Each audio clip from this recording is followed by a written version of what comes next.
Ils sont des millions à y jouer en ce moment même. Certains se rencontrent dans des casinos, d'autres sont chez eux, devant leur ordinateur. D'autres encore se donnent rendez-vous dans des arrière-salles très confidentielles. Ils s'affrontent sous l'œil des caméras de télévision dans le cadre de tournois internationaux ou bien tout simplement chez eux, autour d'une table basse. Le jeu auquel ils se livrent appartient à la grande légende du Far West. Après avoir passé des années dans les oubliettes, il est aujourd'hui le jeu de cartes le plus populaire du monde. Le poker.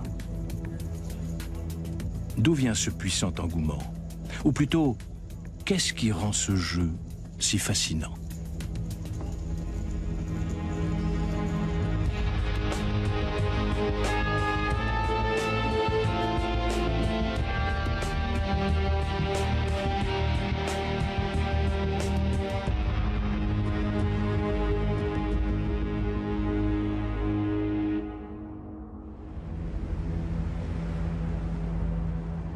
Nous allons nous plonger dans un monde où le poisson est le perdant.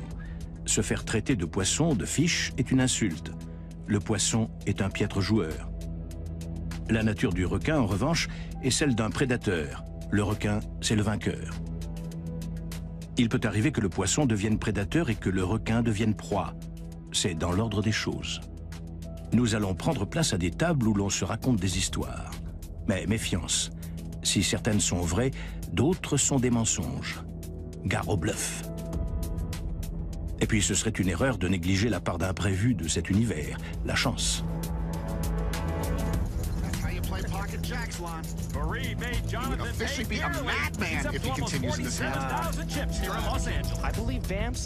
L'univers dans lequel nous nous immergeons aujourd'hui est plutôt bien représenté dans les médias. Si on entre poker dans un moteur de recherche, on obtient plus de 300 millions de liens.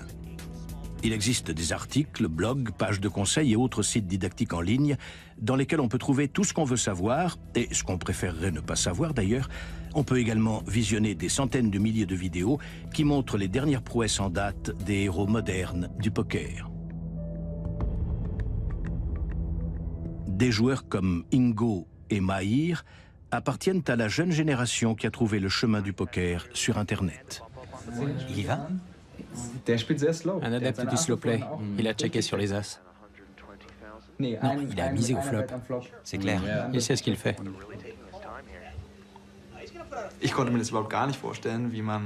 Pour moi, le poker, c'était avant tout un jeu de hasard. Je ne pouvais pas imaginer une seule seconde que ça fasse appel à la stratégie, à la réflexion, ou à des formules mathématiques très pointues. J'étais persuadé que c'était du pipeau, que les grands, les joueurs professionnels, n'étaient que des personnalités creuses dont les médias avaient fait des icônes, un peu à la manière des catcheurs. Pour moi, tout ça n'était qu'une vaste supercherie, jusqu'au jour où j'ai découvert avec étonnement que tout était vrai. Oui, la chance a sa place, mais on ne peut pas réduire le poker à la chance.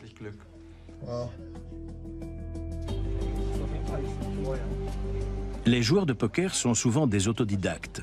La connaissance vient avec l'expérience.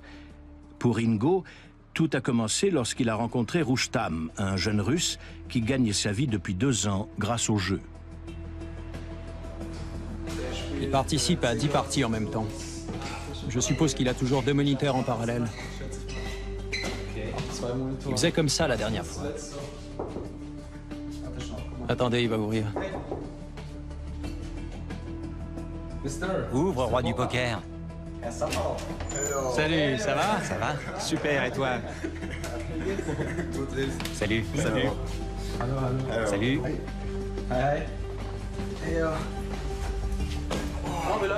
On s'installe? Au départ, je ne l'ai pas cru quand il m'a parlé des grosses sommes qu'il avait remportées en jouant au poker. Il m'a montré les statistiques sur lesquelles il s'était basé et comment il avait fait. Et franchement, il gagnait très bien sa vie. Lui et moi, on est devenus amis. J'ai appris énormément de choses sur le poker auprès de lui. À force, je me suis perfectionné.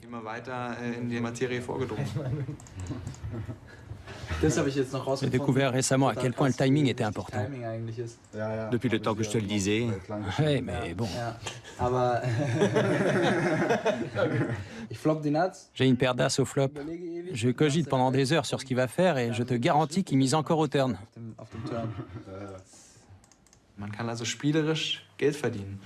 On peut aussi gagner de l'argent en jouant.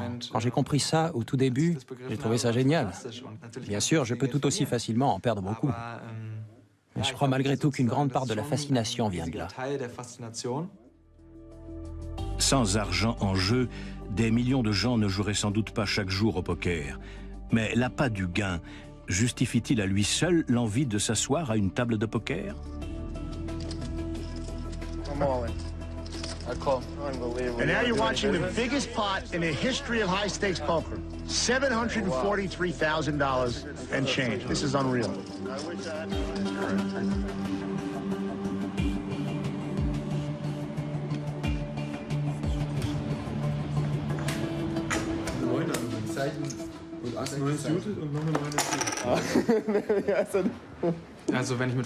Quand je joue avec des amis, le plus souvent, on a surtout envie que ça bouge. Du coup, on fait des mises qui tournent autour de 20, 30 ou peut-être 40 euros. Mais pas plus. La plupart des gens découvrent le monde du poker en participant à des soirées privées comme celle-ci. En général, ils ne cherchent pas à évoluer à l'extérieur de ce cadre. Ce n'est sûrement pas ici que leurs rêves de fortune se réaliseront. Ils trouvent leur plaisir dans la convivialité du jeu. Mais nous avons en nous comme un réflexe archaïque, un besoin enfoui au fond de notre cerveau, le goût de l'affrontement, du duel, du bras de fer. Avec de l'audace, de l'habileté, de la confiance en soi et un petit coup de chance au bon moment, on peut être le vainqueur d'un soir. C'est encore mieux qu'au casino.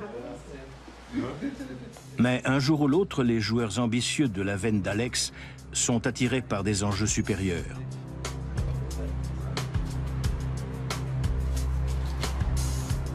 Ils partent en quête de cercles où le poker a toujours été joué dans la clandestinité.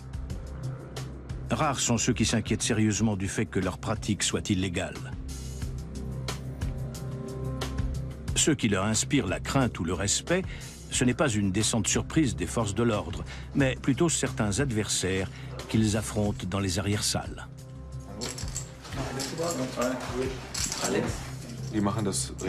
On se retrouve régulièrement et on met en jeu de grosses sommes. Je suis un peu stressé, je vais voir à quelle sauce je vais être mangé. Je dois essayer de garder mon sang-froid, surtout au début. Éviter de donner l'impression que je suis le petit nouveau à plumer. Je risque fort d'être un tout petit poisson très vulnérable dans la fosse aux requins.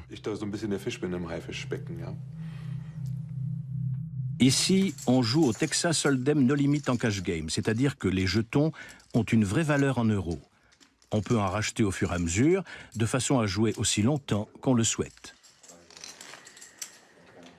Le cash game, c'est le poker à la mode capitaliste.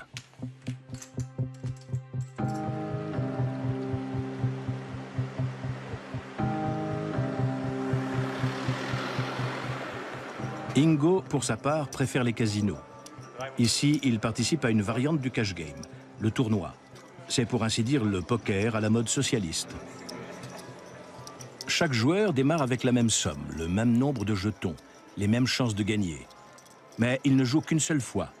Quand il n'a plus de jetons, il quitte la table définitivement.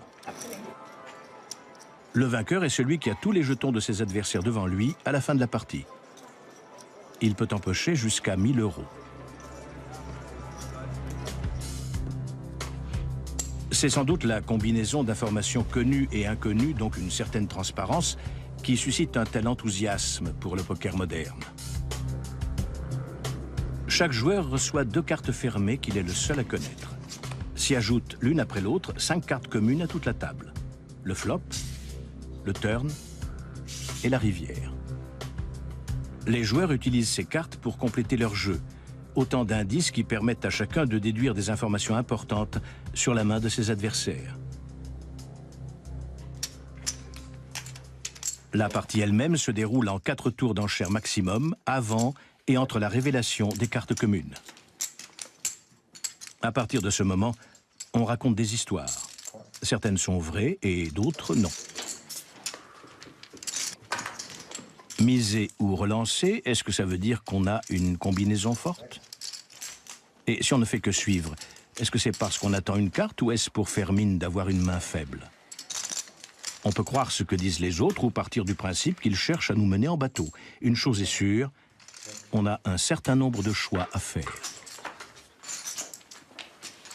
Et si on veut faire les bons choix, il faut évaluer ses adversaires et bien lire sur leur visage. Toute la partie s'articule autour de ce qu'on connaît des autres et aussi, surtout, de leur expérience. À la table, on est comme sur scène, dans un rôle. On enfile un masque et on donne une image de nous-mêmes qu'on va garder jusqu'à la fin de la partie et avec laquelle les autres vont composer.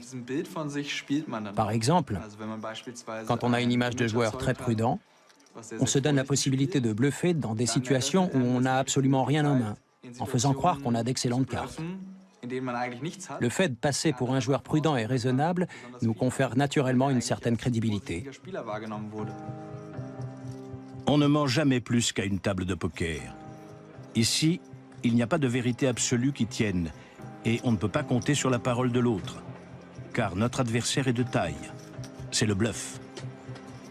Le bluff, on sait qu'il existe, mais pas où il se cache. Il représente la part anarchiste du poker. Il démolit les certitudes et empêche les protagonistes de se sentir en sécurité. Au poker, le mensonge calculé est autorisé. Il joue même un rôle déterminant dans la stratégie. Et lorsqu'il est couronné de succès, il est magistral.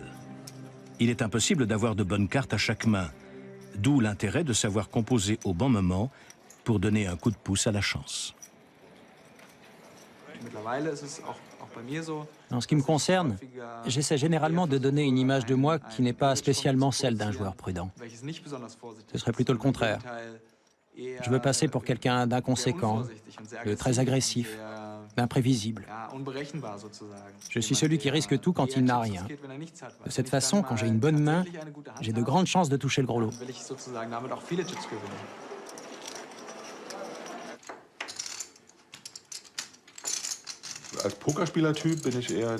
Je suis le genre de joueur qui recherche l'action. Je suis un boulimique. Je mise facilement au flop et je ne crains pas la confrontation. Par exemple, quand j'ai une bonne intuition sur telle ou telle main, je vais avoir tendance à m'y fier, même si l'action ne semble pas raisonnable, d'un point de vue strictement mathématique. Je fonce parce que j'ai l'intuition que ça peut marcher, et du coup ça marche. Cela dit, je dois avouer que ces derniers temps, j'ai essuyé un certain nombre de revers. Mes intuitions n'ont pas été extraordinaires. Faut-il se lancer dans une aventure hasardeuse sur la seule foi d'une conviction profonde? Ou est-ce que la somme de ses observations inconscientes et de ses expériences entraîne intuitivement le joueur à prendre la bonne décision? L'amateur suit plutôt son instinct. Le joueur confirmé, en revanche, se fie davantage à la puissance inébranlable des mathématiques.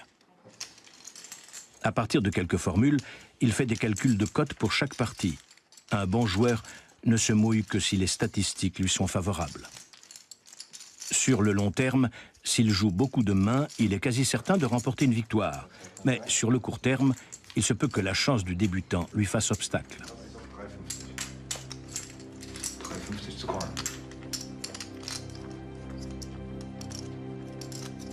À la donne, la paire de dames est une main très forte, la troisième après les as et les rois. Alex est a priori le joueur le mieux loti de la table. Il peut commencer à faire monter la pression pour décimer ses adversaires.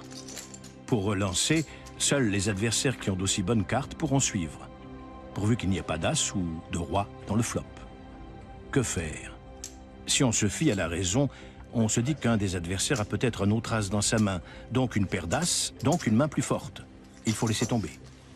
Si on obéit aux lois mathématiques, on se dit qu'on a environ 15% de chance d'améliorer la main au prochain tour. Un brelan de dame, par exemple. On attend. Si on se base sur l'expérience, on se dit qu'il y a du bluff dans l'air. Et l'intuition, alors? Je suis. Turn.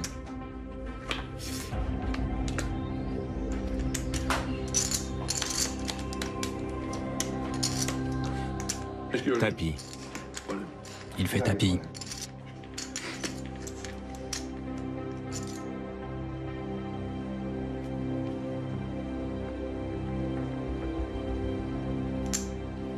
Je suis. Tapis, il suit. Ma main est moins bonne. Non, elle est moins bonne.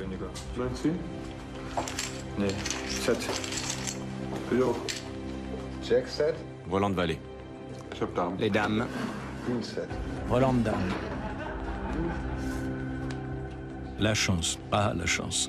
Parfois elle est avec nous, parfois contre nous. Elle est rarement distribuée équitablement, mais elle fait partie du poker. Au début de la soirée, c'était Ingo le chip leader, mais son tas de jetons s'est soudain mis à diminuer à toute vitesse. Un de ses adversaires a un as et un 5 et pousse ses derniers jetons vers le centre de la table, plein d'espoir. Ingo a un as et un roi et n'hésite pas à faire tapis. Il a une cote de 70 pour 30. Mais le flop apporte un 5 à son adversaire et un brelan à la rivière. Il avait tout fait dans les règles de l'art, pourtant il perd. La chance.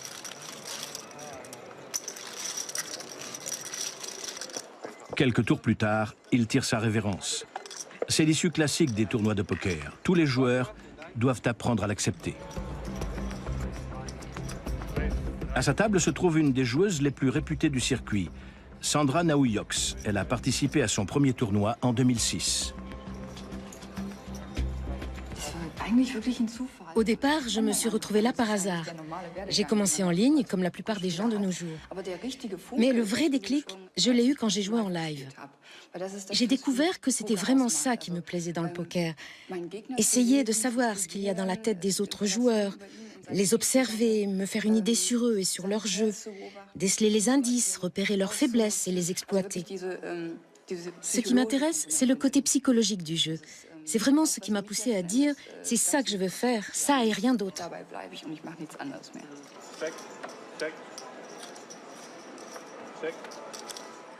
Et puis, il s'est trouvé que j'ai emménagé à Berlin, où je ne connaissais personne. Je me suis dit qu'il fallait que je me fasse des amis, mais les cours de danse, ça ne me bottait pas trop.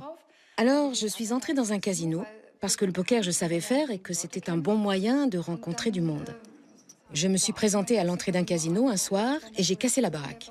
Du coup, je n'étais absolument pas frustrée. Je ne suis pas repartie en me disant « plus jamais ça ». Au contraire, ça m'a motivée à recommencer et à me dépasser. Elle connaît le premier temps fort de sa nouvelle carrière en 2009 à Dortmund, pendant un des plus gros tournois du circuit avec 700 participants. Au bout de 4 longues journées à jouer avec acharnement, elle gagne sa place à la table finale. Je ne me suis pas vraiment rendu compte. Malgré les caméras et le public, j'étais ailleurs, dans mon monde. Je joue au poker, un point c'est tout. J'aurais pu tout aussi bien me trouver dans un casino ordinaire, ça aurait été pareil. Je n'avais aucune conscience de l'enjeu.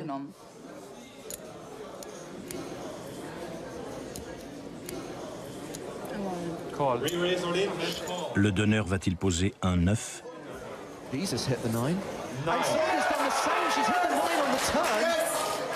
Sandra mène avec 2 paires, les As et les 9. Qu'y a-t-il dans la rivière? Un 8. Tonight, it's all about Sandra, only the second lady ever to win an EPT title. She said it was her destiny, and she was absolutely right.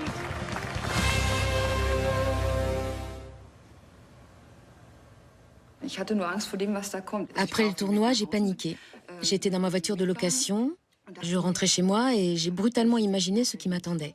Est-ce que je voulais rentrer à Berlin et affronter les questions de tout mon entourage, de ma famille? Non, vraiment pas. Alors, j'ai pris la première rue. J'ai entré hôtel dans mon GPS et j'ai passé 2 jours dans un hôtel spa où je me suis fait dorloter et j'ai regardé la télé sans faire tourner mon cerveau. Et là, j'ai fini par prendre conscience de ce qui s'était vraiment passé et de ce qui allait changer dans ma vie. Comment j'allais gérer ça?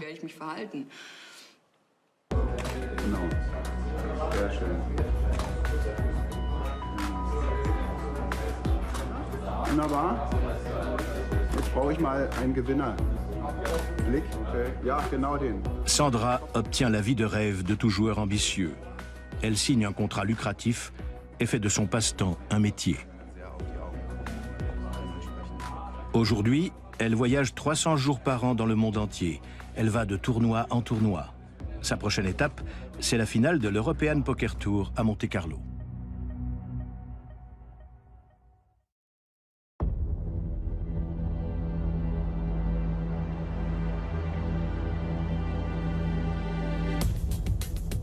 Le monde du poker aime se parer de superlatifs, y compris dans ses versions numériques.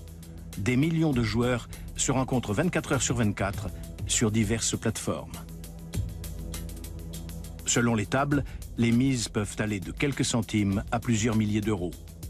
Dans cette arène, on assiste à la naissance de millionnaires et à beaucoup de traversées du désert.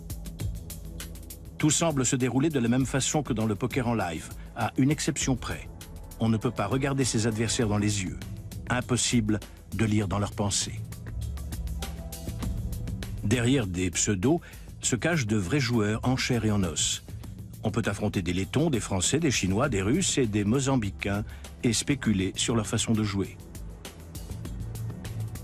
Lorsqu'un joueur met longtemps à réagir, est-ce que ça signifie qu'il n'arrive pas à se décider ou est-il occupé à répondre au téléphone, à réceptionner une pizza ou à se disputer avec sa petite amie?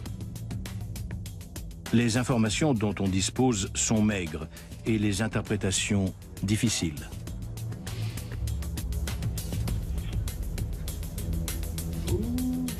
Oui, la sauterne. Non, et le 10. Merde. Verdammt. Ich gewinne mehr, als dass ich verliere. Das auf jeden Fall. Je gagne plus souvent que je ne perds, c'est un fait. Même quand ce sont que de petits montants, je suis content, bien sûr. Quand ça me rapporte un peu. Mais comme source de revenus, ça suffit pas. C'est plutôt un salaire d'appoint.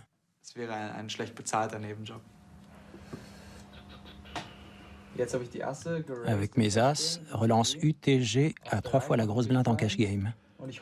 Dans l'espoir que ce type fasse monter les enchères.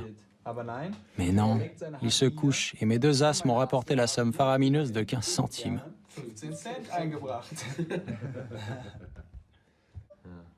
Extraordinaire. Ingo et Mahir chassent le menu fretin. Mais ils ne doivent pas pour autant baisser leur garde, car les grands requins voraces ne se refusent jamais un bon petit repas.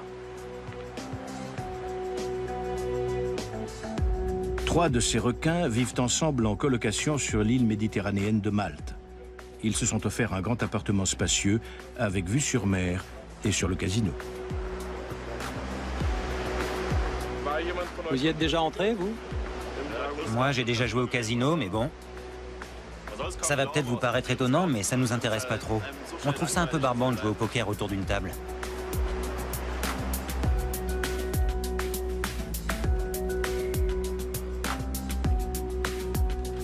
Ces requins ne chassent pas les poissons seuls.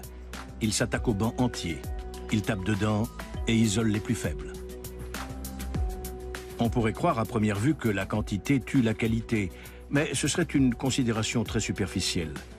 Pour jouer à 20 tables à la fois pendant des heures d'affilée, il faut non seulement mettre au point une méthode ingénieuse, mais aussi déployer un talent et une discipline à toute épreuve. Moi, je superpose toutes les tables. On voit ici toutes celles auxquelles je joue en ce moment. Elles sont toutes ici. Quand j'ai une main intéressante, je clique sur la table en question et je regarde ce qui se passe de plus près. D'autres joueurs préfèrent avoir toutes leurs tables sur une même page en mosaïque.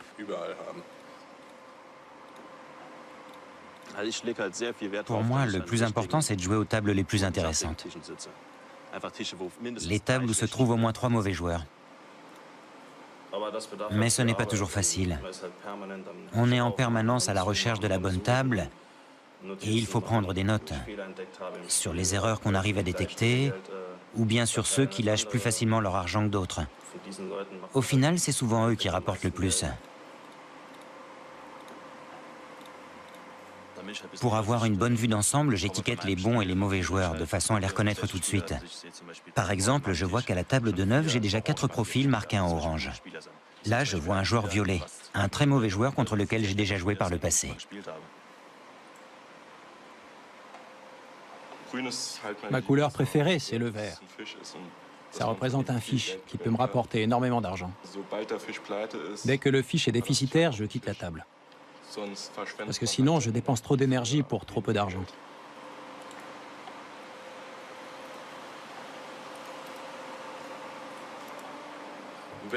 Quand je joue en ligne, je ne vois pas le type qui est en face de moi.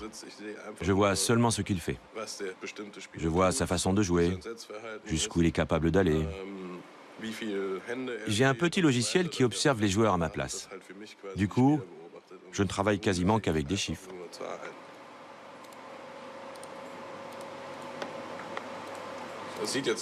Ça doit vous faire un peu bizarre.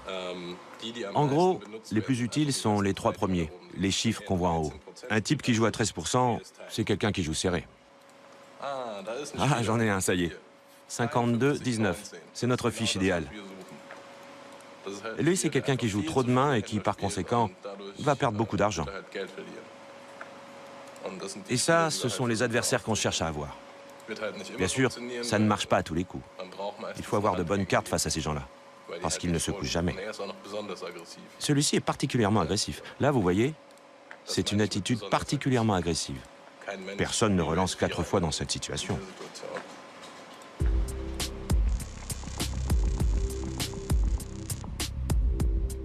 Des milliers de mains jouées chaque heure, et autant de choix à faire. C'est ici que les calculs de probabilité prennent tout leur sens. Le facteur chance est réduit à sa plus simple expression pour faire place aux gros chiffres. Sur quelques mains, l'amateur peut battre le professionnel, mais sur des millions, c'est quasiment impossible. Les amateurs seraient étonnés de voir à quel point ils sont transparents et prévisibles pour les professionnels bien équipés. Finalement, c'est comme tout le poker. 90% des joueurs perdent et seule une élite gagne de l'argent. Nos adversaires viennent de toutes les catégories socio-professionnelles. De l'ouvrier au chômeur, en passant par le lycéen, le banquier, même le juge. On n'a pas le temps de se préoccuper de ce genre de détails. De toute façon, ça n'a pas vraiment d'importance d'où ils viennent et l'état d'esprit dans lequel ils sont. Nous, on fait notre boulot. C'est une question à laquelle ils ne voudront jamais répondre, mais on peut aisément imaginer que leur revenu annuel se chiffre en plusieurs centaines de milliers d'euros. Une somme qui les place dans la moyenne des professionnels du poker.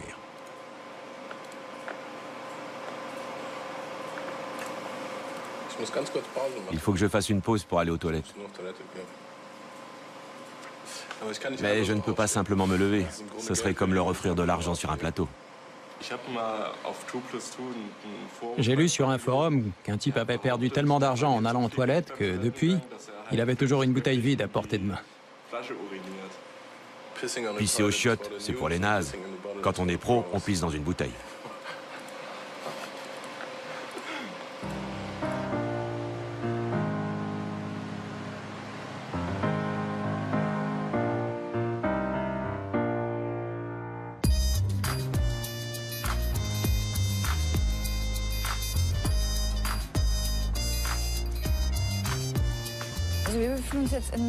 C'est ici, à Monte-Carlo, qu'aura lieu la grande finale de l'European Poker Tour, qui est considéré comme le tournoi européen des élites.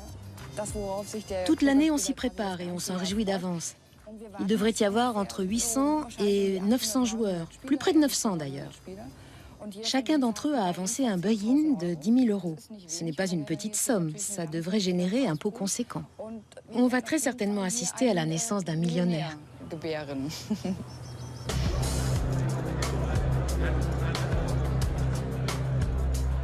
Qui peut se permettre d'avancer des droits d'entrée pareils pour une partie de poker?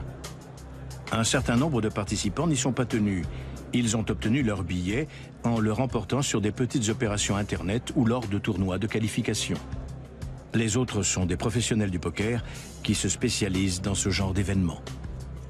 Entre les deux catégories, on trouve quelques vénards qui en ont tout simplement les moyens ou des passionnés prêts à dépenser jusqu'à leur dernier centime dans l'espoir de toucher le gros lot. Bien évidemment, il y a dans la salle une ou deux personnalités, comme Boris Becker par exemple, qui font la promotion de portails Internet. Je joue énormément sur Internet chaque jour. Je ne sais pas si on peut appeler ça une drogue. La définition de l'addiction au poker, c'est de ne plus avoir envie de faire quoi que ce soit d'autre de sa vie, peu importe qu'on gagne ou qu'on perde. Moi, je joue pour gagner.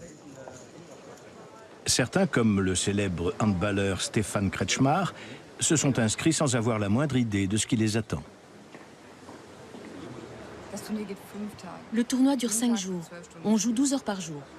Tu as 30 000 jetons. Les blindes augmentent toutes les heures. On commence à 25 et 50, puis 50, 100, puis 75, 150. De toutes petites mises. Tu as beaucoup de temps pour jouer. 12 heures par jour. En gros, tant que je reste dans la partie, je joue 12 heures par jour. Oui. Enfin, 12 heures en tout. On joue vraiment pendant 10 heures, 9 ou 10 heures. Ah, je vois. Oui, avec les pauses, on arrive à 12 heures. Est-ce qu'ils vont remarquer que je suis un débutant? Ils ne mettront pas longtemps, à mon avis. Arrête un peu. Moins de 10 minutes, je dirais. Ah, t'exagères. La moyenne d'âge est étonnamment basse. Mais dans le tas, il y a aussi des professionnels qui se sont pris de passion pour le poker, bien avant que ça ne devienne un jeu populaire.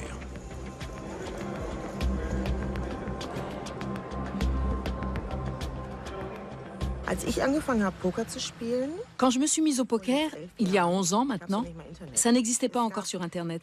On ne pouvait pas échanger comme on le fait aujourd'hui. On ne trouvait aucune documentation. Seulement quelques vieux manuels pourris qui s'achetaient sous le manteau. Mon mari était allé m'en chercher à Las Vegas pour que j'aie au moins quelques conseils stratégiques à me mettre sous la dent. Parce qu'on se disait toujours qu'il devait bien y avoir une stratégie. Aujourd'hui, le poker, c'est un jeu très ouvert. On ne joue plus du tout en secret. Les joueurs, tous autant qu'ils sont bien mieux informés qu'on l'était à l'époque. Il y a des tournois à l'appel, on ne sait pas lequel choisir.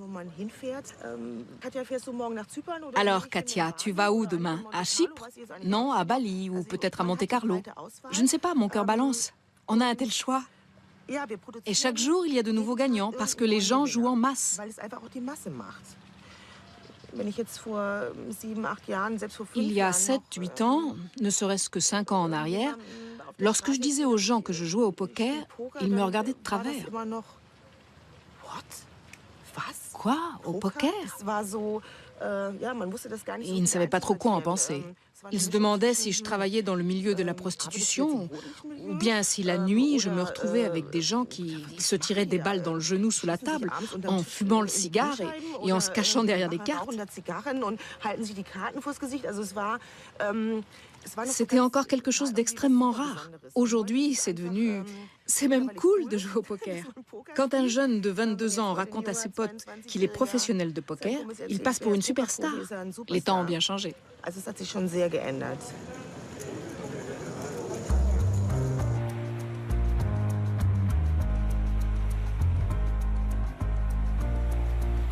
Se ressourcer une dernière fois, dormir un peu avant le combat sans merci, dans cette ville où même les immeubles ressemblent à des tours gigantesques de jetons de poker.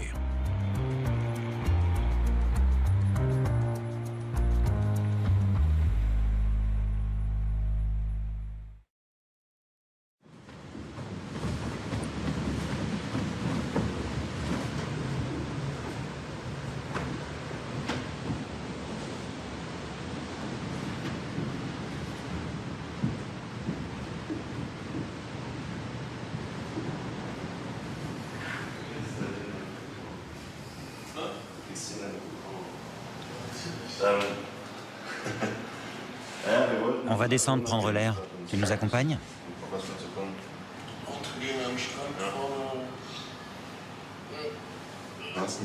Tu l'as réveillé? C'est interdit, ça.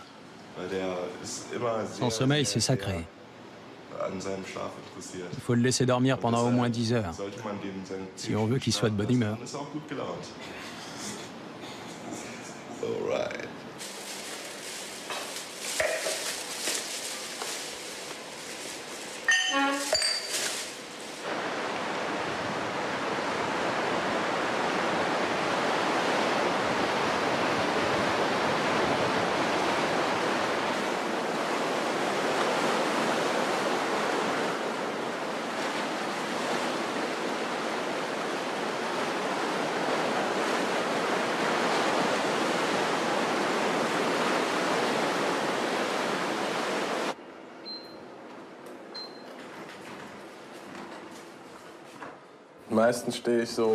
En général, je me lève vers 14 ou 15 heures.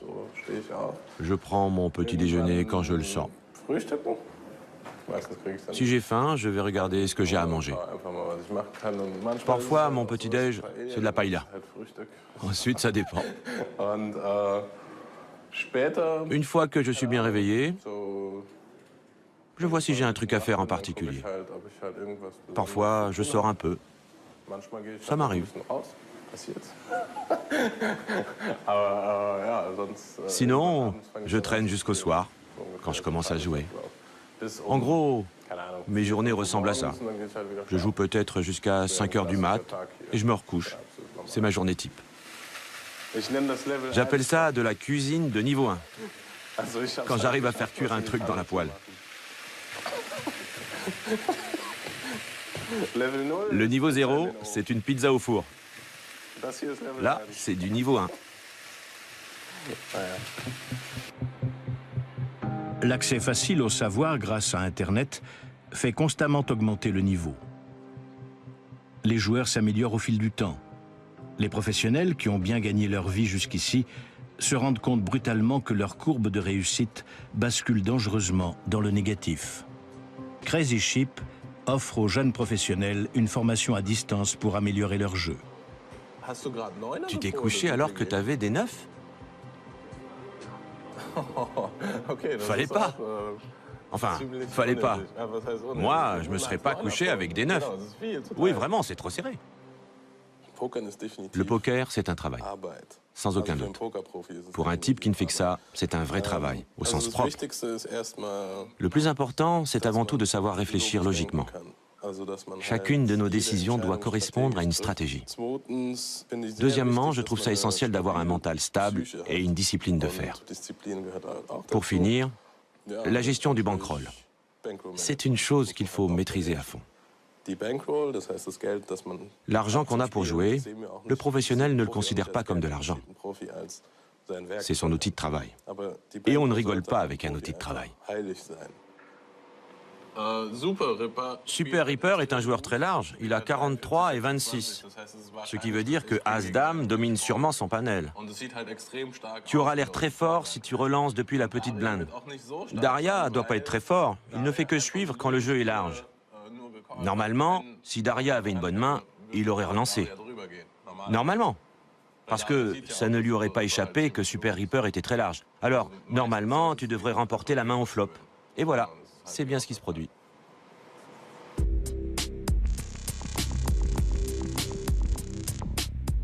Il y a un dicton. Quand on est numéro 10 mondial au poker, alors on n'aime pas s'asseoir à la même table que les 9 autres. Dans l'absolu, un joueur de poker doit toujours aspirer à être à une table où les autres jouent moins bien que lui, pour avoir un avantage sur eux dès le départ et gagner de l'argent.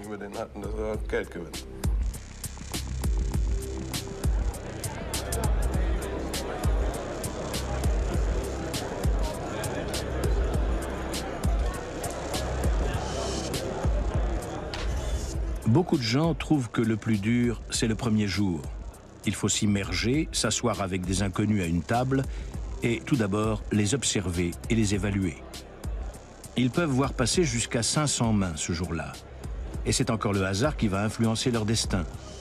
À la fin de cette première journée, la moitié des participants aura déjà été éliminée. C'est un sport individuel, un combat en duel. En réalité, à la table, c'est la guerre. Nos armes sont les jetons, et chacun essaye de renforcer ses positions. Plus j'ai de jetons, plus je peux faire pression sur mes adversaires. Ce qu'on fait, c'est qu'on cible une victime. On lui donne une correction et on l'écrase en lui montrant qu'il ne remportera pas la moindre main. C'est une arme psychologique qui s'utilise à ce jeu.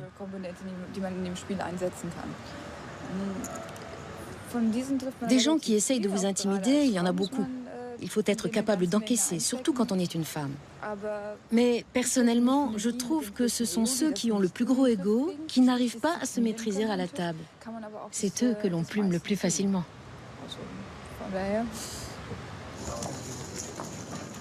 Ici, on ne porte pas des lunettes de soleil pour le style. C'est un outil de travail important qui rend les joueurs impénétrables. La musique adoucit les mœurs, mais surtout, les écouteurs protègent des bruits monotones et répétitifs du tournoi. Ces incessants murmures et cliquetis de jetons.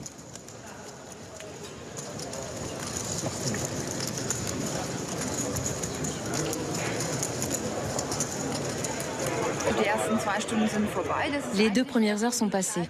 C'est le moment où l'on scrute ses adversaires. Toi, es-tu agressif? Es-tu serré? Es-tu prudent? On commence avec 30 000 jetons.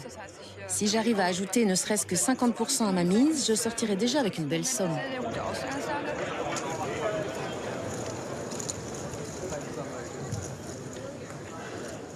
La réputation glamour de Monte-Carlo attire beaucoup de superstars de renommée internationale. Contrairement à d'autres sports, elles ne font pas leur apparition à un stade avancé du tournoi, une fois les premières sélections passées. Elles entrent dans le jeu dès le début et doivent se battre constamment pour survivre, comme tout le monde. Je suis arrivé au tournoi. Vous savez que c'est la grande finale, un événement extrêmement prestigieux. Et j'ai décidé dès le départ que j'allais rester très concentré et ne rien manquer de toutes les actions.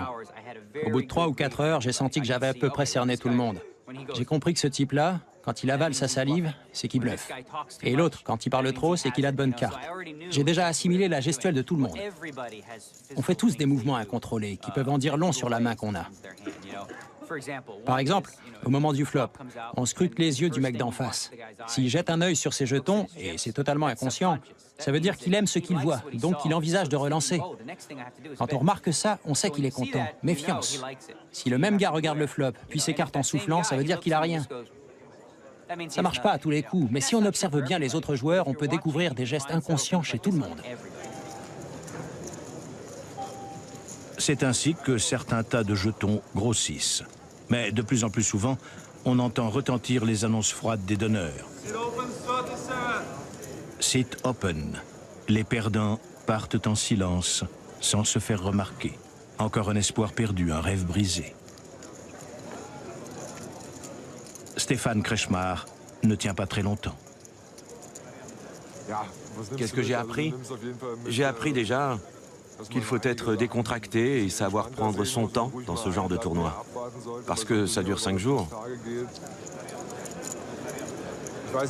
Je ne sais pas si ça aurait mieux marché contre d'autres adversaires. Mais je suis convaincu qu'ils ne te regardent pas avec les mêmes yeux et ne jouent pas de la même façon lorsqu'ils comprennent que tu débutes.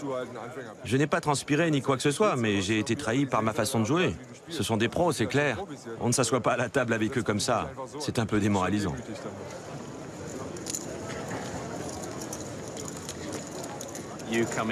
On arrive ici, on est un amateur, on veut essayer de participer à ce gros événement à Monaco et on a une chance. Le hasard aidant, si on prend la bonne décision au bon moment, si on a la bonne carte au bon moment, on a une chance de battre le champion du monde. C'est ça qui est fascinant. Et aussi le fait que dans le poker, ce n'est jamais tout noir ou tout blanc. Il n'y a pas de distinction entre le juste et le faux. Tout dépend de l'adversaire, de la situation, de notre état d'esprit, du sien.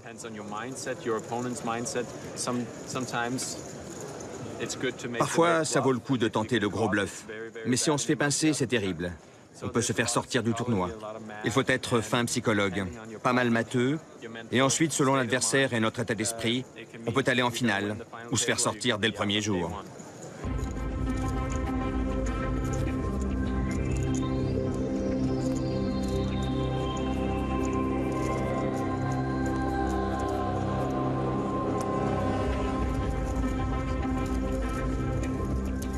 En début de soirée, la plupart des superstars ont déjà disparu. Phil Ivey, considéré comme le meilleur joueur de poker à l'heure actuelle, reste à la table la durée de son massage.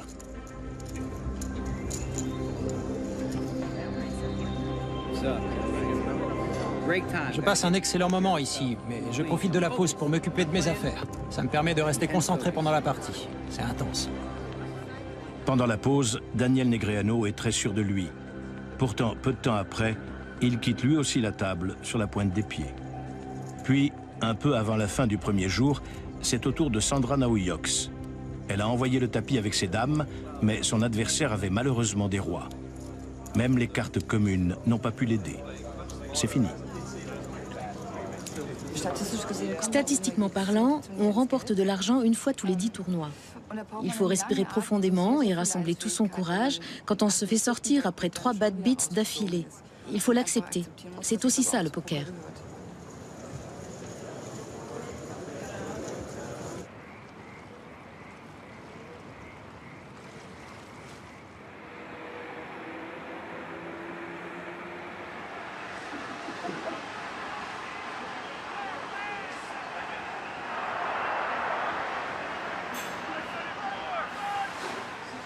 Même les joueurs les plus talentueux, avec les techniques les plus infaillibles, ne peuvent pas gagner à tous les coups. Certes, on peut réduire la part de hasard, mais on ne pourra jamais la maîtriser totalement.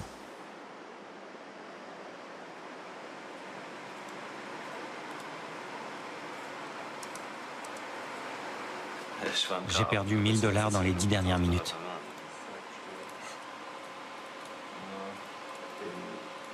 Je réessayerai plus tard. La plupart des gens ne voient que le côté super cool de la vie de professionnel du poker. Ils ne voient pas les mauvaises passes. Pourtant, on traverse des périodes noires pendant lesquelles on a vraiment la poisse. On joue des milliers de mains qui tournent systématiquement mal. La malchance, ça existe au poker. C'est même une des caractéristiques du jeu. Même si je fais tout ce qu'il faut, si je ne trouve aucune erreur dans ma façon de jouer, je dois m'armer de patience et continuer à jouer jusqu'à ce que je recommence tout doucement à gagner.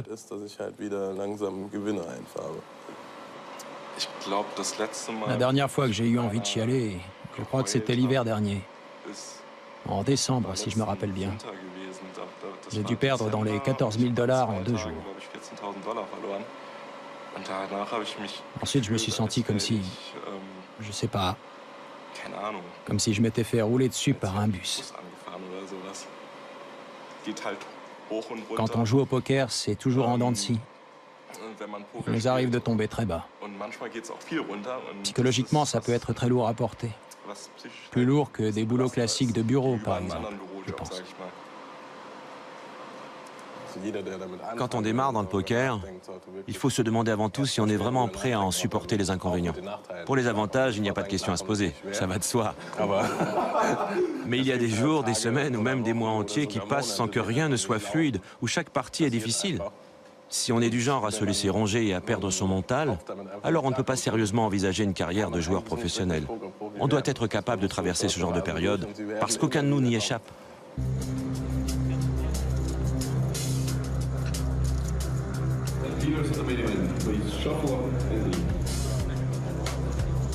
Le lendemain, il ne reste que la moitié des participants. La plupart d'entre eux sont des joueurs professionnels européens. Ici et là, on découvre un nouveau visage. Tandis que certains ont la chance de se demander comment ils vont agencer tout leur tas de jetons, d'autres ont de plus en plus de mal à retrouver leur souffle. Avec les jetons qui leur restent, ils n'ont plus d'autre choix que de passer en mode push or fold. Ils ne peuvent plus relancer.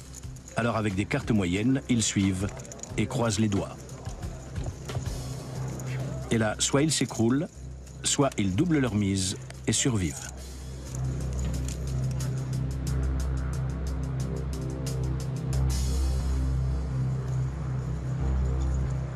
Petit à petit, on perd la notion du temps. Les survivants sont tous logés à la même enseigne. Les mises de départ grimpent inexorablement.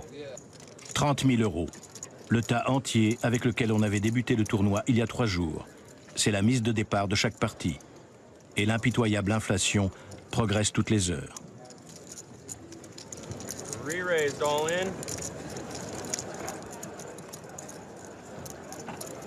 Même ceux qui ont de gros tas de jetons en sont réduits de plus en plus souvent à passer en mode push or fold. Le hasard occupe une place de plus en plus importante.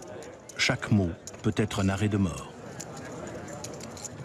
Ils s'épient les uns les autres pendant de longues minutes, ressassent les moindres détails dans leur tête. Comment mon adversaire a-t-il tendance à jouer ces derniers temps? Est-il agressif ou plutôt prudent? Se trahit-il par certains gestes? Perd-il son calme lorsque je prends mon temps pour réfléchir? Ou a-t-il tout simplement un monstre entre les doigts?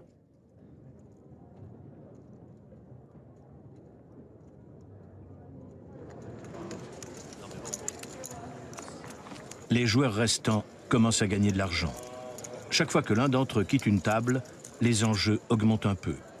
Ils le savent très bien et ils craignent d'autant plus de faire un mauvais choix si près du but. Bientôt, les 8 finalistes vont émerger et leur partie sera filmée.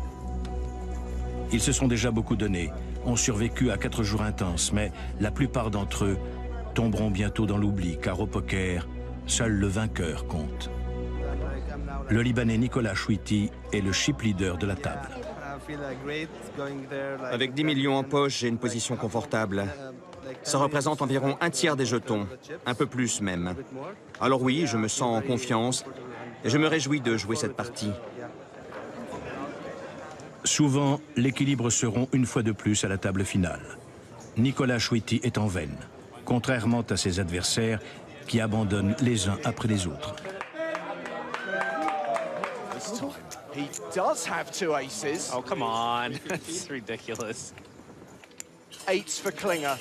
I'm all in. Call. And he makes his move, insta-call.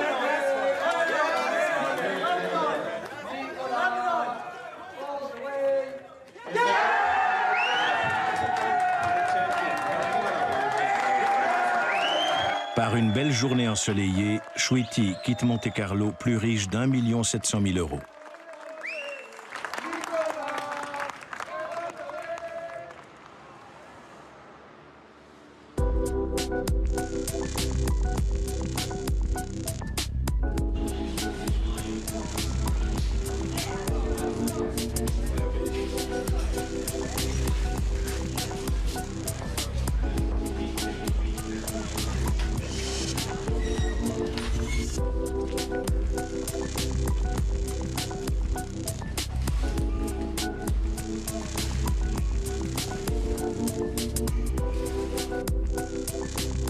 Tard dans la nuit, Crazy Chip essaie un nouveau portail.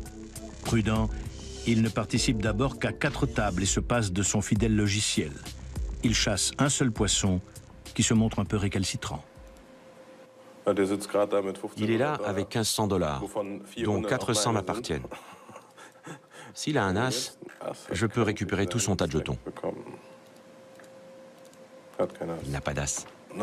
D'habitude, un type normal mise entre 20 et 35% de sa main, en gros. Ce joueur mise 80%. Ce n'est pas rentable du tout, et je cherche à l'exploiter. Ah, c'est peut-être la bonne. Dommage. Ce poisson a beaucoup de chance. Il arrive à s'extraire habilement de toutes les situations et à gagner. Cette nuit, Crazy Chip s'est rendu à l'évidence qu'il ne mangerait pas le poisson. Sa proie a remporté 2 000 $ en misant 400 et finira par lever le camp.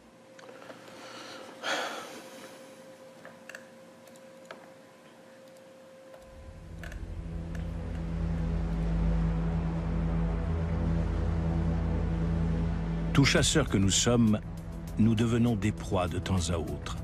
C'est logique. Nous nous asseyons à une table et nous ouvrons les hostilités pour obtenir la reconnaissance, l'argent, la satisfaction personnelle.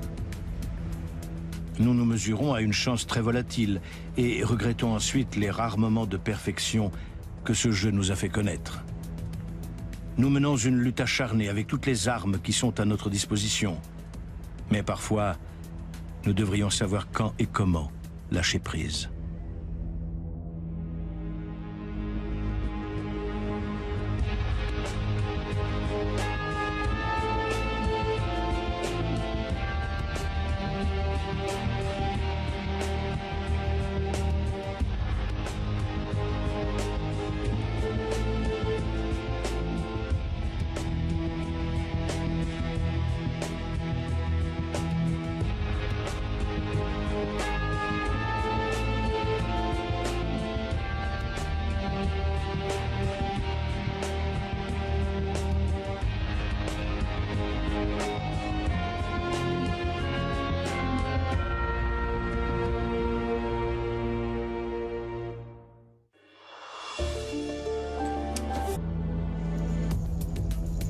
Certains se rencontrent dans des casinos, D'autres sont chez eux, devant leur ordinateur. D'autres encore se donnent rendez-vous dans des arrière-salles très confidentielles. Ils s'affrontent sous l'œil des caméras de télévision dans le cadre de tournois internationaux ou bien tout simplement chez eux, autour d'une table basse. Le jeu auquel ils se livrent appartient à la grande légende du Far West. Après avoir passé des années dans les oubliettes, il est aujourd'hui le jeu de cartes le plus populaire du monde. Le poker. D'où vient ce puissant engouement? Ou plutôt, qu'est-ce qui rend ce jeu si fascinant?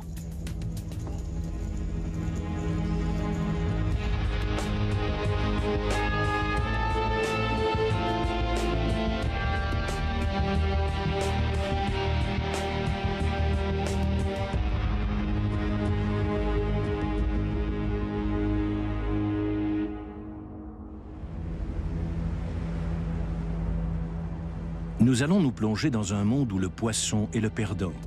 Se faire traiter de poisson, de fiche, est une insulte. Le poisson est un piètre joueur.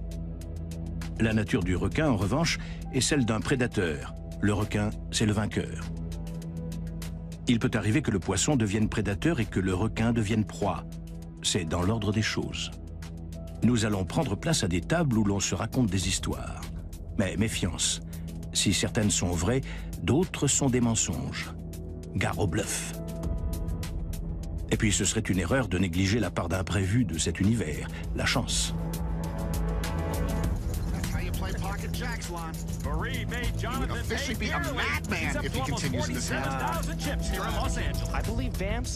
L'univers dans lequel nous nous immergeons aujourd'hui est plutôt bien représenté dans les médias. Si on entre poker dans un moteur de recherche, on obtient plus de 300 millions de liens. Il existe des articles, blogs, pages de conseils et autres sites didactiques en ligne dans lesquels on peut trouver tout ce qu'on veut savoir et ce qu'on préférerait ne pas savoir d'ailleurs. On peut également visionner des centaines de milliers de vidéos qui montrent les dernières prouesses en date des héros modernes du poker. Des joueurs comme Ingo et Mahir appartiennent à la jeune génération qui a trouvé le chemin du poker sur Internet. Il y va? Un adepte du slow play. Il a checké sur les as. Non, il a misé au flop. C'est clair. Il sait ce qu'il fait.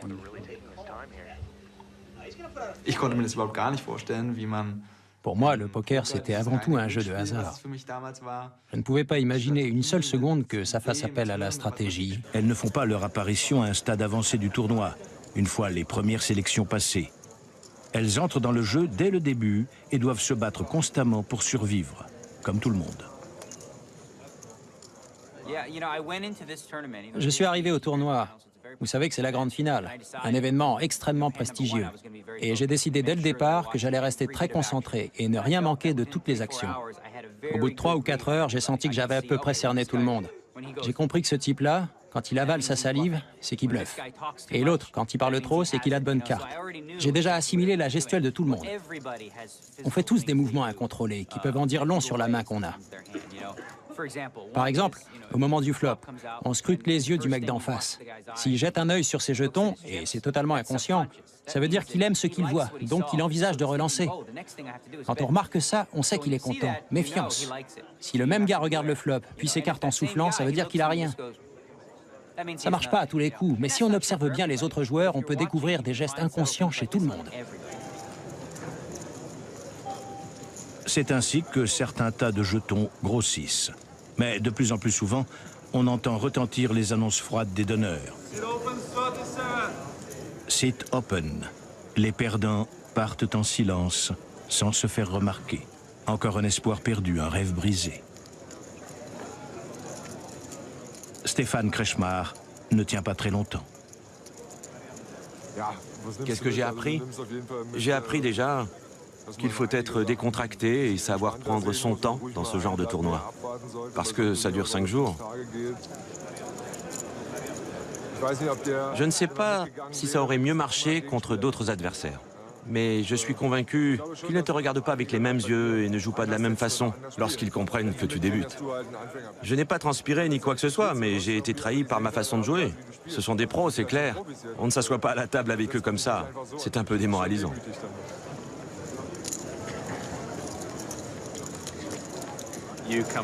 On arrive ici, on est un amateur, on veut essayer de participer à ce gros événement à Monaco et on a une chance. Le hasard aidant, si on prend la bonne décision au bon moment, si on a la bonne carte au bon moment, on a une chance de battre le champion du monde. C'est ça qui est fascinant. Et aussi le fait que dans le poker, ce n'est jamais tout noir ou tout blanc. Il n'y a pas de distinction entre le juste et le faux. Tout dépend de l'adversaire, de la situation, de notre état d'esprit, du sien.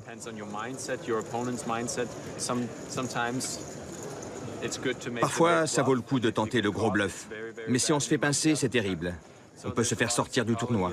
Il faut être fin psychologue, pas mal matheux, et ensuite, selon l'adversaire et notre état d'esprit, on peut aller en finale ou se faire sortir. En ce qui me concerne, j'essaie généralement de donner une image de moi qui n'est pas spécialement celle d'un joueur prudent. Ce serait plutôt le contraire. Je veux passer pour quelqu'un d'inconséquent, de très agressif, d'imprévisible. Je suis celui qui risque tout quand il n'a rien. De cette façon, quand j'ai une bonne main, j'ai de grandes chances de toucher le gros lot.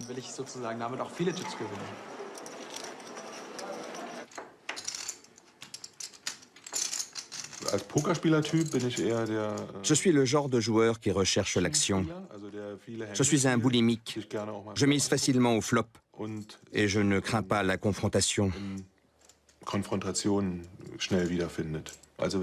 Par exemple, quand j'ai une bonne intuition sur telle ou telle main, je vais avoir tendance à m'y fier, même si l'action ne semble pas raisonnable, d'un point de vue strictement mathématique.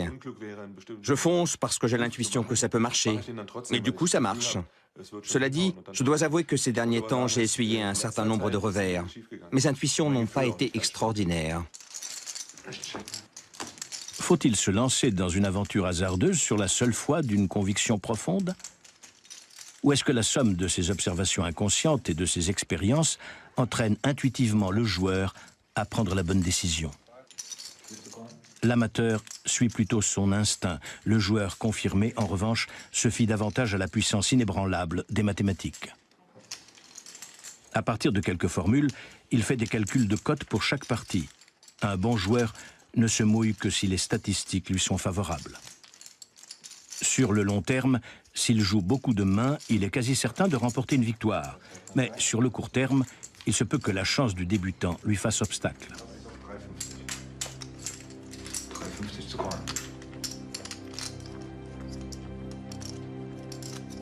À la donne, la paire de dames est une main très forte, la troisième après les as et les rois. Alex est a priori le joueur le mieux loti de la table.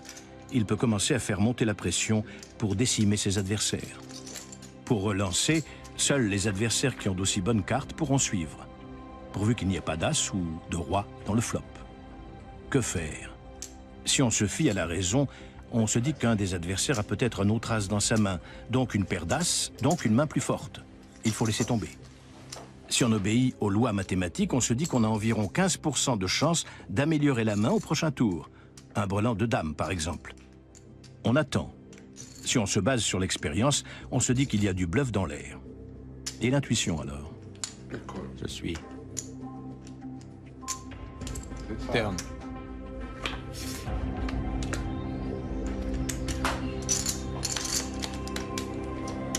Hasardeuse sur la seule foi d'une conviction profonde? Ou est-ce que la somme de ses observations inconscientes et de ses expériences entraîne intuitivement le joueur à prendre la bonne décision? L'amateur suit plutôt son instinct. Le joueur confirmé, en revanche, se fie davantage à la puissance inébranlable des mathématiques. À partir de quelques formules, il fait des calculs de cotes pour chaque partie. Un bon joueur ne se mouille que si les statistiques lui sont favorables. Sur le long terme, s'il joue beaucoup de mains, il est quasi certain de remporter une victoire. Mais sur le court terme, il se peut que la chance du débutant lui fasse obstacle.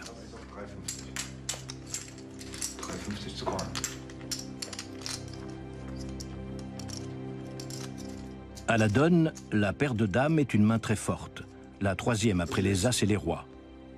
Alex est a priori le joueur le mieux loti de la table. Il peut commencer à faire monter la pression pour décimer ses adversaires. Pour relancer, seuls les adversaires qui ont d'aussi bonnes cartes pourront suivre, pourvu qu'il n'y ait pas d'as ou de roi dans le flop. Que faire? Si on se fie à la raison, on se dit qu'un des adversaires a peut-être un autre as dans sa main, donc une paire d'as, donc une main plus forte. Il faut laisser tomber. Si on obéit aux lois mathématiques, on se dit qu'on a environ 15% de chance d'améliorer la main au prochain tour. Un brelan de dame, par exemple. On attend. Si on se base sur l'expérience, on se dit qu'il y a du bluff dans l'air. Et l'intuition, alors? Je suis. Turn.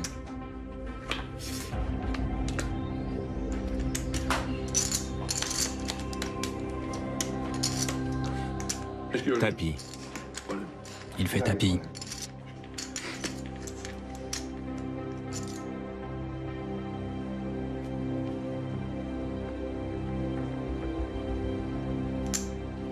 Je suis.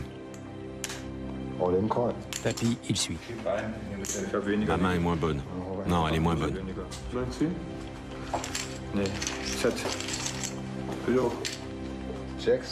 Volant de valet. Les dames. Volant de dame. La chance, ah la chance. Parfois elle est avec nous, parfois contre nous. Elle est rarement distribuée équitablement, mais elle fait partie du poker. Au début de la soirée, c'était Ingo le chip leader, mais son tas de jetons s'est soudain mis à diminuer à toute vitesse. Un de ses adversaires a un as et un 5 et pousse ses derniers jetons vers le centre de la table, plein d'espoir.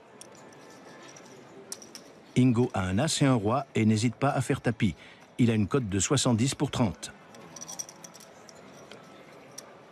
Mais le flop apporte un 5 à son adversaire et ou à se disputer avec sa petite amie. Les informations dont on dispose sont maigres et les interprétations difficiles.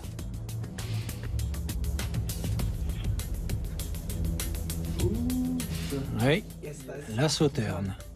Non, et le 10. Merde. Verdammt. Ich gewinne mehr, als dass ich verliere. Das auf jeden Fall. Je gagne plus souvent que je ne perds, c'est un fait. Même quand ce sont que de petits montants, je suis content, bien sûr. Quand ça me rapporte un peu. Mais comme source de revenus, ça suffit pas. C'est plutôt un salaire d'appoint.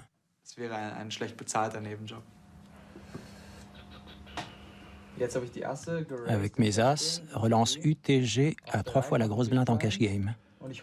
Dans l'espoir que ce type fasse monter les enchères. Mais non, il se couche et mes deux as m'ont rapporté la somme faramineuse de 15 centimes.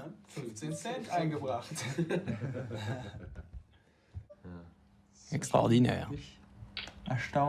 Ingo et Mahir chassent le menu fretin. Mais ils ne doivent pas pour autant baisser leur garde, car les grands requins voraces ne se refusent jamais un bon petit repas. 3 de ces requins vivent ensemble en colocation sur l'île méditerranéenne de Malte. Ils se sont offerts un grand appartement spacieux avec vue sur mer et sur le casino. Vous y êtes déjà entré, vous? Moi, j'ai déjà joué au casino, mais bon. Ça va peut-être vous paraître étonnant, mais ça nous intéresse pas trop. On trouve ça un peu barbant de jouer au poker autour d'une table.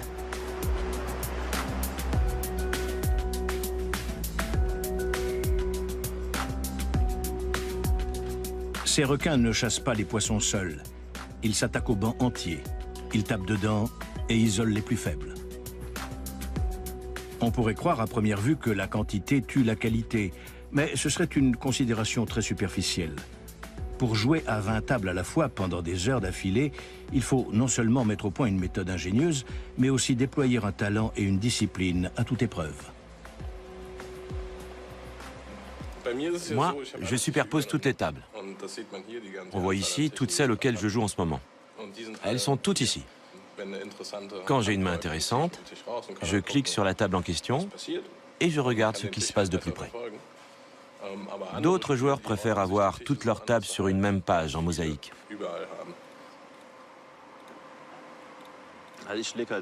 Pour moi, le plus important, c'est de jouer aux tables les plus intéressantes. Les tables où se trouvent au moins 3 mauvais joueurs. Mais ce n'est pas toujours facile. Disputer avec sa petite amie. Les informations dont on dispose sont maigres et les interprétations difficiles.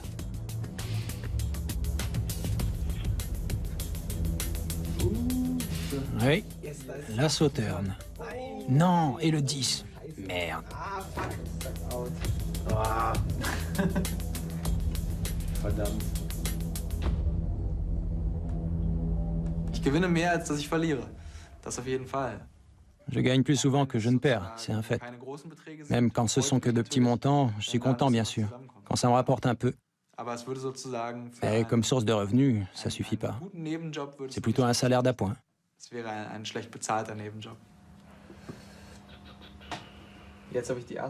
Avec mes as, relance UTG à 3 fois la grosse blinde en cash game. Dans l'espoir que ce type fasse monter les enchères. Mais non, il se couche et mes 2 as m'ont rapporté la somme faramineuse de 15 centimes.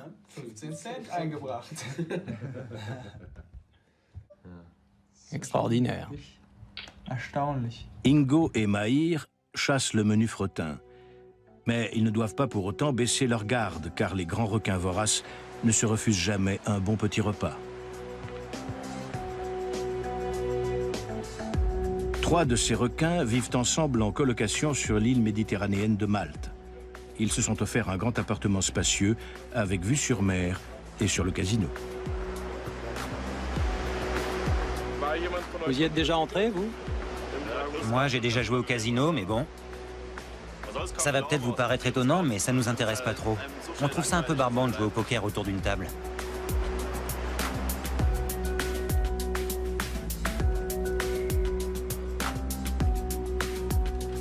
Ces requins ne chassent pas les poissons seuls. Ils s'attaquent au banc entier. Ils tapent dedans et isolent les plus faibles. On pourrait croire à première vue que la quantité tue la qualité, mais ce serait une considération très superficielle. Pour jouer à 20 tables à la fois pendant des heures d'affilée, il faut non seulement mettre au point une méthode ingénieuse, mais aussi déployer un talent et une discipline à toute épreuve. Moi, je superpose toutes les tables. On voit ici toutes celles auxquelles je joue en ce moment. Elles sont toutes ici. Quand j'ai une main intéressante, je clique sur la table en question et je regarde ce qui se passe de plus près. D'autres joueurs préfèrent avoir toutes leurs tables sur une même page en mosaïque.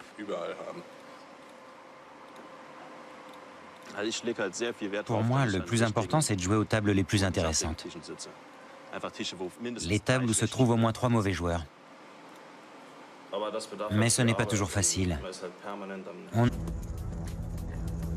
Le poker. D'où vient ce puissant engouement? Ou plutôt, qu'est-ce qui rend ce jeu si fascinant?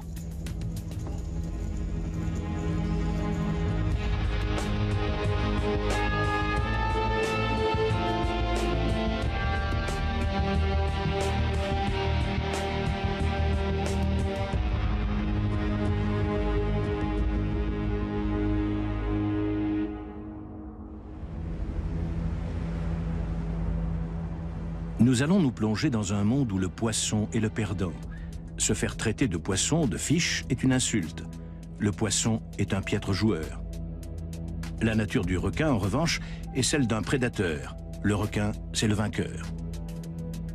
Il peut arriver que le poisson devienne prédateur et que le requin devienne proie. C'est dans l'ordre des choses. Nous allons prendre place à des tables où l'on se raconte des histoires. Mais méfiance. Si certaines sont vraies, d'autres sont des mensonges. Gare au bluff. Et puis ce serait une erreur de négliger la part d'imprévu de cet univers, la chance.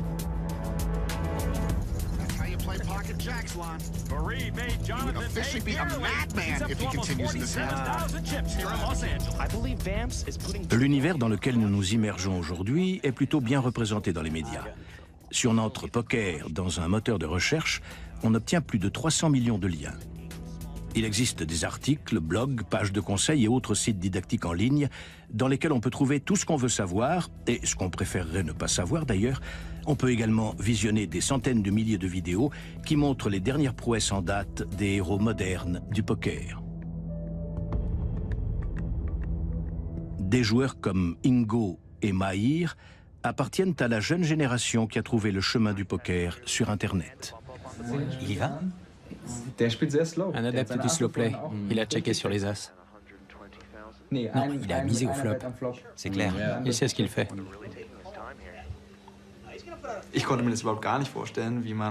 Pour moi, le poker, c'était avant tout un jeu de hasard. Je ne pouvais pas imaginer une seule seconde que ça fasse appel à la stratégie, à la réflexion, ou à des formules mathématiques très pointues. J'étais persuadé que c'était du pipeau, que les grands, les joueurs professionnels, n'étaient que des personnalités creuses dont les médias avaient fait des icônes, un peu à la manière des catcheurs. Pour moi, tout ça n'était qu'une vaste supercherie, jusqu'au jour où j'ai découvert avec étonnement que tout était vrai. Oui, la chance a sa place, mais on ne peut pas réduire le poker à la chance.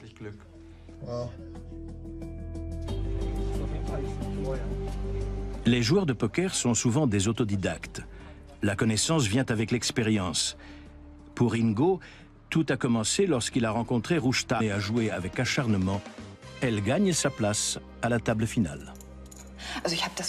Je ne me suis pas vraiment rendu compte. Malgré les caméras et le public, j'étais ailleurs, dans mon monde. Je joue au poker, un point c'est tout. J'aurais pu tout aussi bien me trouver dans un casino ordinaire, ça aurait été pareil.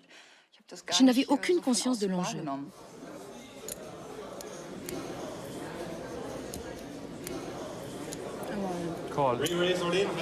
Le donneur va-t-il poser un 9?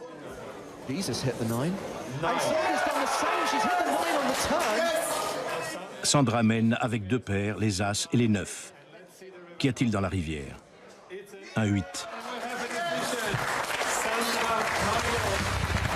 Tonight, it's all about Sandra, only the second lady ever to win an EPT title. She said it was her destiny, and she was absolutely right.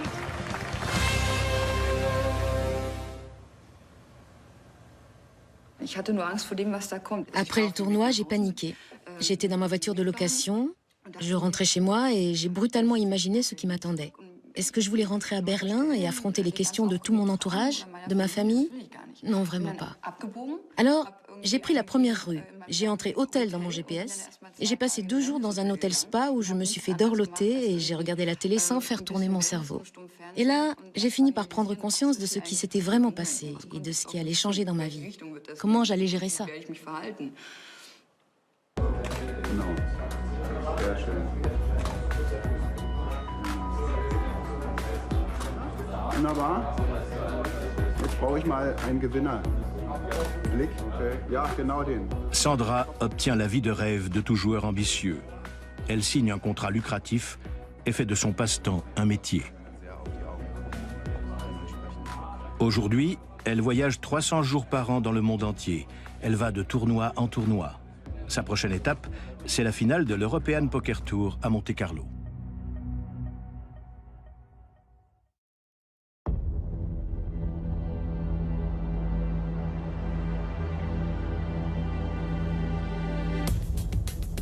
Le monde du poker aime se parer de superlatifs, y compris dans ses versions numériques.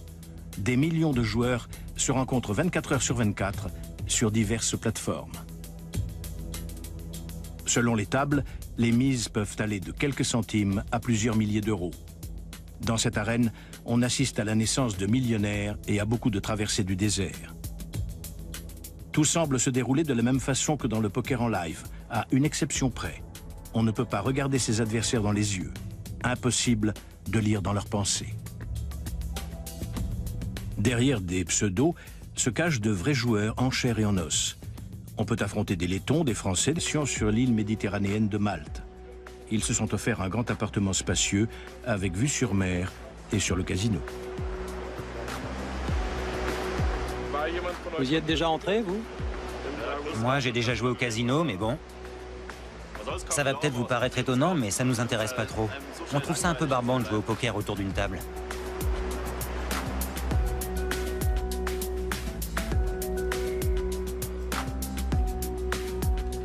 Ces requins ne chassent pas les poissons seuls. Ils s'attaquent au banc entier.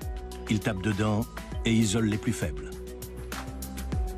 On pourrait croire à première vue que la quantité tue la qualité, Mais ce serait une considération très superficielle. Pour jouer à 20 tables à la fois pendant des heures d'affilée, il faut non seulement mettre au point une méthode ingénieuse, mais aussi déployer un talent et une discipline à toute épreuve. Moi, je superpose toutes les tables. On voit ici toutes celles auxquelles je joue en ce moment. Elles sont toutes ici. Quand j'ai une main intéressante, je clique sur la table en question et je regarde ce qui se passe de plus près. D'autres joueurs préfèrent avoir toutes leurs tables sur une même page en mosaïque.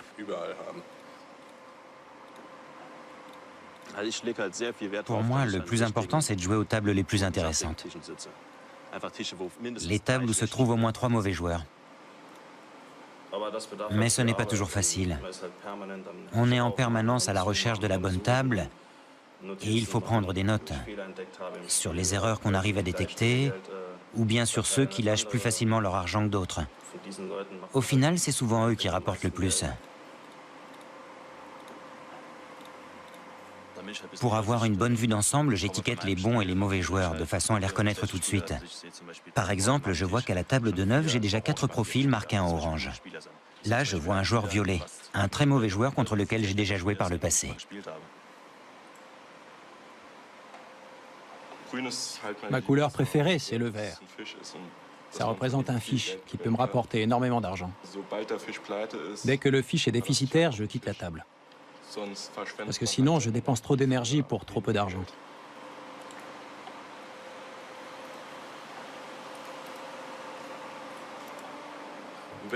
Quand je joue en ligne, je ne vois pas le type qui est en face de moi. Je vois seulement ce qu'il fait. Je vois sa façon de jouer, jusqu'où il est capable d'aller. J'ai un petit logiciel qui observe les joueurs à ma place. Du coup, je ne travaille quasiment qu'avec des chiffres.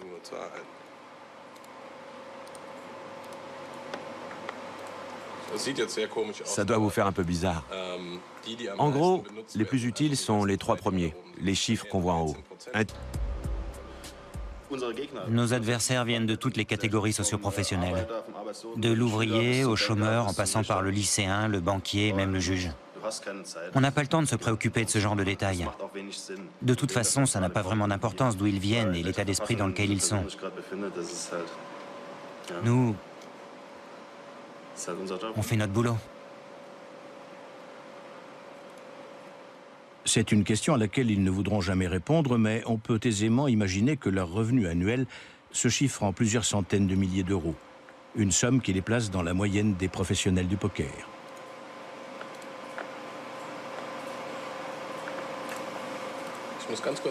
Il faut que je fasse une pause pour aller aux toilettes. Mais je ne peux pas simplement me lever. Ce serait comme leur offrir de l'argent sur un plateau. J'ai lu sur un forum qu'un type avait perdu tellement d'argent en allant aux toilettes que, depuis, il avait toujours une bouteille vide à portée de main. Pisser aux chiottes, c'est pour les nazes. Quand on est pro, on pisse dans une bouteille.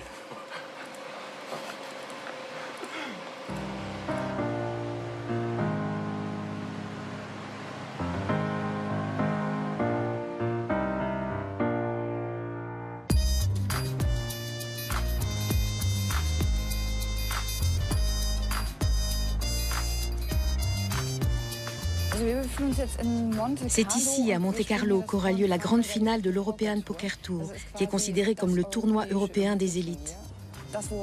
Toute l'année, on s'y prépare et on s'en réjouit d'avance. Il devrait y avoir entre 800 et 900 joueurs, plus près de 900 d'ailleurs. Chacun d'entre eux a avancé un buy-in de 10 000 euros. Ce n'est pas une petite somme, ça devrait générer un pot conséquent. On va très certainement assister à la naissance d'un millionnaire.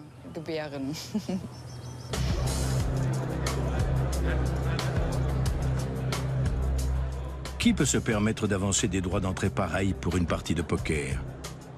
Un certain nombre de participants n'y sont pas tenus. Ils ont obtenu leur billet en le remportant sur des petites opérations Internet ou lors de tournois de qualification. Les autres sont des professionnels du poker qui se spécialisent dans ce genre d'événements. Entre les deux catégories, on trouve quelques vénards qui en ont tout simplement les moyens ou des passionnés prêts à dépenser jusqu'à leur dernier centime dans l'espoir de toucher le gros lot. Bien évidemment, il y a dans la salle une ou deux personnalités, comme Boris Becker par exemple, qui font la promotion de portails Internet. Je joue énormément sur Internet chaque jour. Je ne sais pas si on peut appeler ça une drogue. La définition de l'addiction au poker, c'est de ne plus avoir envie de faire quoi que ce soit d'autre de sa vie, peu importe qu'on gagne ou qu'on perde. Moi, je joue pour gagner. Les informations dont on dispose sont maigres et les interprétations difficiles.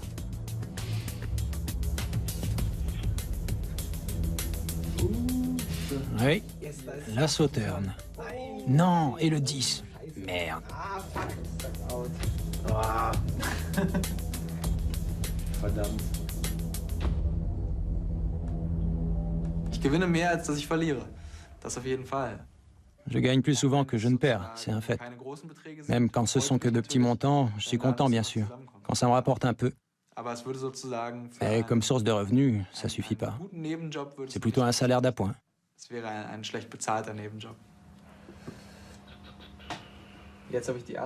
Avec mes as, relance UTG à 3 fois la grosse blinde en cash game. Dans l'espoir que ce type fasse monter les enchères. Mais non, il se couche et mes 2 as m'ont rapporté la somme faramineuse de 15 centimes.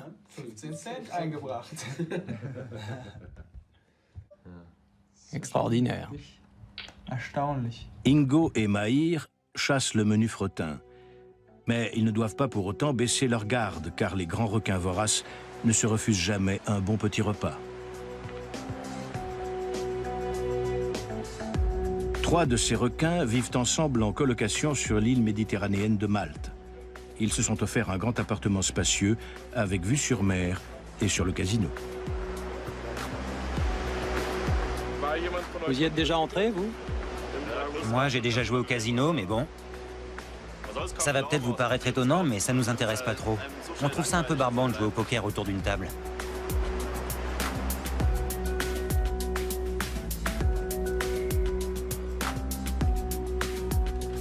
Ces requins ne chassent pas les poissons seuls. Ils s'attaquent au banc entier. Ils tapent dedans et isolent les plus faibles. On pourrait croire à première vue que la quantité tue la qualité, mais ce serait une considération très superficielle. Pour jouer à 20 tables à la fois pendant des heures d'affilée, il faut non seulement mettre au point une méthode ingénieuse, mais aussi déployer un talent et une discipline à toute épreuve. Moi, je superpose toutes les tables. On voit ici toutes celles auxquelles je joue en ce moment. Elles sont toutes ici. Quand j'ai une main intéressante, je clique sur la table en question et je regarde ce qui se passe de plus près. D'autres joueurs préfèrent avoir toutes leurs tables sur une même page en mosaïque.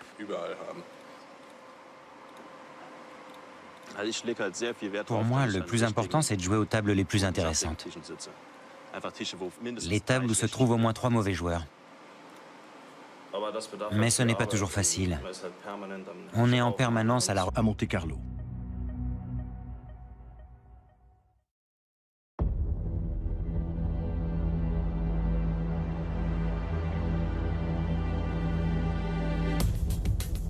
Le monde du poker aime se parer de superlatifs, y compris dans ses versions numériques.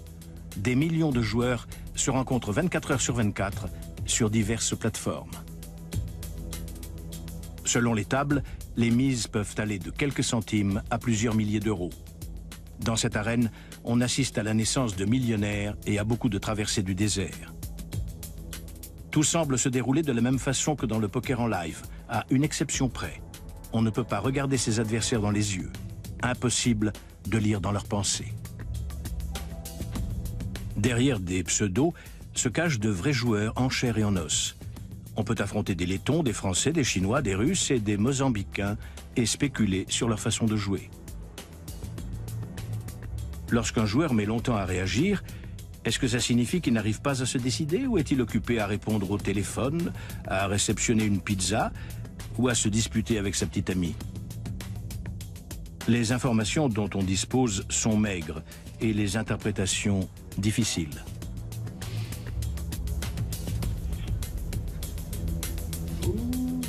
Oui, la sauterne. Non, et le 10. Merde. Verdammt. gewinne mehr, als dass ich verliere. Das auf jeden Fall. Je gagne plus souvent que je ne perds, c'est un fait. Même quand ce sont que de petits montants, je suis content, bien sûr. Quand ça me rapporte un peu. Mais comme source de revenus, ça suffit pas. C'est plutôt un salaire d'appoint.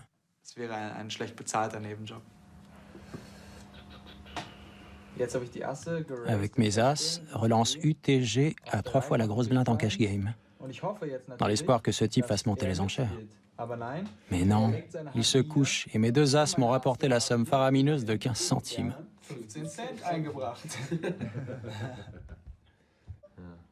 Extraordinaire. Ingo et Mahir chassent le menu fretin. Mais ils ne doivent pas pour autant baisser leur garde, car les grands requins voraces ne se refusent jamais un bon petit repas.